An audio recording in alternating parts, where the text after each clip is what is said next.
Ndugu zangu, katika chama chetu lazima tuangalie uhai wa chama chetu, uhai wa wanachama wetu, uhai wa ofisi zetu za chama kuanzia chini, mashina yetu, matawi yetu, kuna uhai?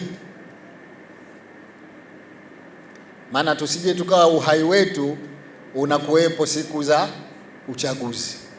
Hicho kitakuwa sio chama makini cha siasa. Uhai lazima uwepo muda wote, na uhai wa wanachama wetu. Kwa nini nalisema hili? Uhai wa chama, nyinyi mtakuwa mashahidi kwamba mwanachama mzuri ni yule ambaye anajua wajibu wake.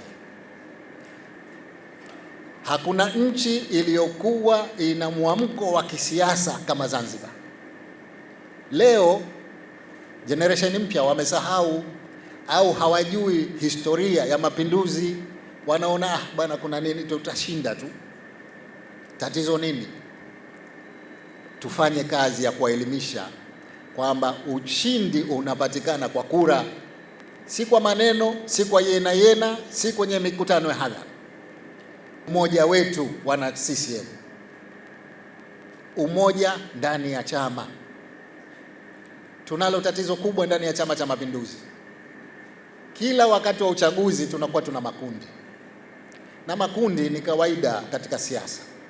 Kila mtu atakuwa na watu wake wanamuunga mkono na kuna watu hawamuungi mkono. Lakini tunapomaliza uchaguzi, hakuna haja ya kuyaendeleza yale makundi, lazima letu liwe moja. Tushamaliza uchaguzi, kama rais ndio mie, utake usitake ndio nishakuwa. Sasa ukiendelea kupiga vita unakiumiza chama. Tumeanza mazungumzo ya hayo malalamiko yao, tumetengeneza ajenda za mazungumzo. Tutakaa, tutazungumza, maslahi ya chama chetu na maslahi ya nchi yetu yatakuwa mwanzo.